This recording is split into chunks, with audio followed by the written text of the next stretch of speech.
السلام علیکم ورحمۃ اللہ وبرکاتہ نحمده ونصلي ونسلم على حبیبه الکریم اما بعد فاعوذ باللہ من الشیطان الرجیم بسم اللہ الرحمن الرحیم۔ حصول برکت کے لیے ایک مرتبہ درود شریف پڑھ لیں۔ اللہم صلی وسلم علی سیدنا مولانا محمد طب القلوب ودوائها وعافیت الابدان وشفائها ونور الابصار وضیائها وعلى آلہ وصحبہ وسلم تسلیما دائما ابدا۔ بسم اللہ الرحمن الرحیم۔ باب افشاء السلام من الاسلام۔ وقال عمار صلاة من جمعهن فقد جمع الایمان الانصاف من نفسك وبذل السلام للعالم والانفاق من الاقتار۔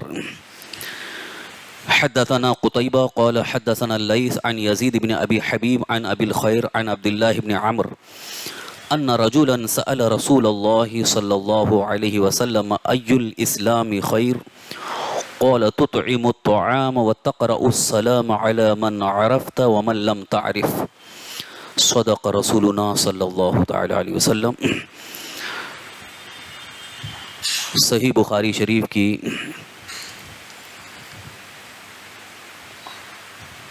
آج جو حدیث پاک آپ کے سامنے میں نے تلاوت کی ہے، اس کا باب ہے باب افشاء السلام من الاسلام، باب نمبر 20۔ کثرت سے سلام کرنا یہ اسلام کی علامات میں سے ہے۔ سلام کو پھیلانا، سلام کو عام کرنا۔ حضرت عمار ابن یاسر رضی اللہ تعالیٰ نے فرمایا، یہ صحابی رسول ہیں، ثلاث من جمعہن فقد جمع الایمان، تین خصلتوں کو جس نے جمع کر لیا، تین عادتوں کو جس نے اپنا لیا، فقط جمع الایمان، اس نے ایمان کو جمع کر لیا۔ وہ تین چیزیں کیا ہیں؟ الانصاف من نفسک، اپنے نفس کے ساتھ انصاف کرنا۔ نمبر 2، بذل السلام للعالم، تمام اپنے اہل ایمان کو سلام کرنا، یعنی سلام کو خرچ کرنا۔ والانفاق من الاقتار، اور تنگی کی حالت میں خرچ کرنا۔ صحابی رسول حضرت عمار ابن یاسر رضی اللہ عنہ کا ایک فرمان حضرت امام بخاری رحمۃ اللہ علیہ نے پیش کیا، اس کو تعلیق کہہ سکتے ہیں، چونکہ باب سے متعلق کسی صحابی کا قول ہے تو وہ بھی پیش کر دیتے ہیں حضرت امام بخاری۔ اب حدیث کو آگے بیان کر رہے ہیں۔ تعلیق میں بھی اس بات کا ذکر ہے کہ تین چیزیں یہ ایمان کی ایک علامت اور نشانی میں سے ہے، یعنی سلام کو عام کرنا اور اپنے نفس کے ساتھ انصاف کرنا۔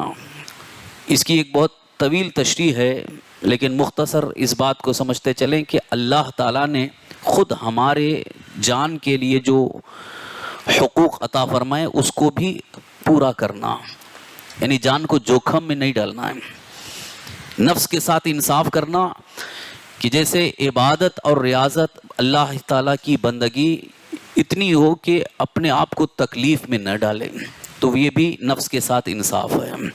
جیسے پوری رات اگر جاگ رہا ہے بندہ، ہاں اگر کوئی معرفت کی راہ چل چکا ہے اور وہ اللہ کی بارگاہ میں مقرب ہے، اللہ کی یاد میں گم ہے، تو پھر اسے اپنے جسم اور اپنے معاملات کی بھی خبر نہیں ہوتی ہے، ان کا معاملہ الگ ہے۔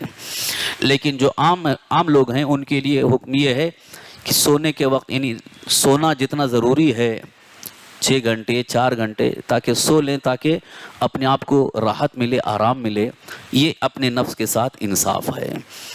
اسی طرح سے کھانا وقت پر کھا لیں، اور اتنی مقدار میں کہ جس سے ہماری جان بچ سکے، صحت اچھی ہو، اس کا بھی خیال رکھنے کا حکم ہے۔ یہ نہیں کہ بالکل کھانا چھوڑ دیا، عبادت کے لیے بندگی کے لیے کھانا چھوڑ دینا، یہ نفس کے ساتھ انصاف نہیں، بلکہ انصاف یہ ہے کہ اللہ تعالیٰ نے جو بھی ہمیں حلال رزق عطا فرمایا اس کو کھانا ہے۔ جہاں تک اللہ تعالیٰ کی رضا کے لیے چھوڑنے کی بات ہے وہ تو روزہ ہے ہی ہے. اگر یا تو روزہ رکھنا چاہے تو صبح صادق سے لے کر غروب آفتاب تک کھانے پینے جماع سے رکتا ہے تو وہ روزہ ہے. لیکن بلا وجہ ایسے ہی کھانے کو چھوڑ دینا تو یہ نفس کے ساتھ انصاف نہیں. تو نفس کے ساتھ انصاف یہ بھی ایمان کی ایک علامت ہے. اور اس میں جو تیسری چیز بڑی اہم حضرت عمار ابن یاسر نے بیان فرمائی ہے، الانفاق من الاقتار، تنگی کے وقت خرچ کرنا. اور یہ اس کی پوری مثال ابھی حال میں جو گزری، جو سچویشن تھی لاک ڈاؤن کے وقت، تنگی کے حالات میں لوگوں کو پیسہ، مال اور غلہ وغیرہ جمع کر کے نہیں رکھنا چاہیے بلکہ اسے خرچ کرنا چاہیے، تاکہ بہت سارے ایسے بھی غریب غربا مساکین پریشان حال ہیں کہ ان کے لیے کھانے کے بھی انتظامات نہیں ہوتے ہیں. اگر ہم نے صرف یہ سوچ کر کے کہ ابھی سال بھر تک لاک ڈاؤن رہے گا ہم اپنے لیے جمع کر کے رکھیں، تو اتنا جمع کر کے رکھنا اور غربا میں خرچ نہ کرنا یہ ایمان کی علامت نہیں. ایمان کی نشانی یہ ہے کہ اللہ تعالیٰ کا فضل ہے، اللہ کا شکر ہے، اپنے پاس ہے تو دوسروں کا خیال کرتے ہوئے دوسروں کے لیے خرچ کرنا، راہ مولا میں خرچ کرنا، غریبوں کی مدد کرنا، خاص طور پر تنگی کے وقت میں، یعنی جب لوگوں کو واقعی ضرورت ہے، غلے کی ضرورت ہے تو غلہ خرچ کریں، تقسیم کریں، بانٹیں. یا روپے پیسے کی ضرورت ہے کہ ان کے لیے اخراجات پورے نہیں ہو پا رہے ہیں تو اس وقت وہ تقسیم کرنا. آخر ہمارے مذہب اسلام میں زکوٰۃ کو فرض قرار دینے کی وجہ کیا ہے؟ زکوٰۃ کیوں فرض کی گئی ہے؟ کہ جو امیر ہیں، مالدار ہیں، دولت مند ہیں، ان پر زکوٰۃ فرض کی گئی تاکہ وہ اپنے مال سے زکوٰۃ نکال کر کے غریبوں کی مدد کریں. آج تو لوگ ایسے ایسے ہیلے بہانے ڈھونڈ رہے ہیں کہ وہ اپنی زکوٰۃ کی رقم اپنے ہی خرچے میں آ جائے. غریب بیچارے ایسے ہی رہ جاتے ہیں، وہ ان تک حق پہنچ ہی نہیں پاتا ہے. تو یہ زکوٰۃ کو فرض قرار دینے کی ایک بڑی وجہ یہ بھی ہے تاکہ ہمارے معاشرے میں، ہمارے سماج میں کوئی بھی بھوکا نہ رہنے پائے بلکہ ہر ایک خوشحال زندگی گزارے. حضرت سیدنا عمر فاروق اعظم رضی اللہ عنہ جب خلیفۃ المسلمین ہوئے، امیر المؤمنین بن گئے، تو آپ کو اتنی فکر لاحق ہو گئی تھی کہ آپ نے اپنا کھانا کم کر دیا تھا. تو جب کھانا کم کر دیا آپ کی صحت تھوڑا کمزور ہو گئی. تو کسی نے پوچھا کہ امیر المومنین آپ کی صحت گرتی نظر آ رہی ہے، پہلے تو آپ بہت تندرست تھے، اب تھوڑی سی صحت آپ کی خراب نظر آ رہی ہے. حضرت امیر المؤمنین عمر فاروق اعظم رضی اللہ عنہ نے فرمایا، جب سے میرے کندھے پر یہ ذمہ داری رکھ دی گئی ہے خلافت کی، اسی دن سے مجھے یہ فکر لگی ہوئی ہے کہ اگر میری رعایا میں کوئی ایک بکری بھی بھوکی رہ گئی تو میں میدان محشر میں اللہ کی بارگاہ میں کیا جواب دوں گا. اسی فکر سے میں نے کھانا چھوڑ دیا، بس اتنا کھاتا ہوں کہ بس زندہ رہیں. تو ان کی یہ فکر اس لیے تھی کہ کوئی بھوکا نہ رہے، اسی لیے آپ خلیفۃ المسلمین ہونے کے باوجود گشت لگاتے تھے، گھومتے تھے، گلی کوچوں میں جا کر کے دیکھتے تھے کوئی پریشان حال تو نہیں ہے، کوئی مصیبت زدہ تو نہیں ہے، کوئی ضرورت مند تو نہیں ہے. اگر کہیں پتہ چل جاتا تو خود اپنے کندھے پہ بیت المال سے غلہ وغیرہ لے جا کر کے ان کے گھر پہنچاتے تھے. یہ تنگی کے وقت خرچ کرنا یہ ایمان کی علامت ہے، نشانی ہے، جس کو سرکار دو عالم صلی اللہ تعالی وسلم نے صحابہ کو بتایا اور تربیت فرمائی. یہاں پر ایک بڑی اہم معلوماتی بات آپ سے عرض کرنا چاہتا ہوں، اس کو ذہن میں رکھیں کہ ہمارا دین اسلام، ہمارا دین جس کو ہم دین اسلام کہتے ہیں، یہ صرف چند عبادتوں کے مجموعے کا نام نہیں ہے کہ چند عبادت کر لیے بس ہمارا اسلام مکمل ہو گیا. اسلام ایک جامع دستور ہے جس میں عبادات بھی ہیں، معاملات بھی ہیں. تو عبادات جیسے نماز ہے، روزہ ہے، حج ہے، زکوٰۃ ہے، صدقات و خیرات، یہ عبادات سے تعلق رکھنے والی چیزیں ہیں. اور معاملات، ہمارے بھائی کے حقوق کیا ہیں، بہن کے حقوق کیا ہیں، بیوی کے حقوق کیا ہیں، اولاد کے حقوق کیا ہیں، ماں باپ کے حقوق کیا ہیں، اسلام نے ہر چیز کا بیان واضح طور پر پیش کر دیا. ابتدا سے لے کر انتہا تک ایک انسانی زندگی گزارنے کے لیے جتنے بھی معاملات ہیں ان سارے معاملات کو اسلام نے بہترین انداز میں پیش کر دیا ہے. اگر اسلام کے مطابق آج مسلمان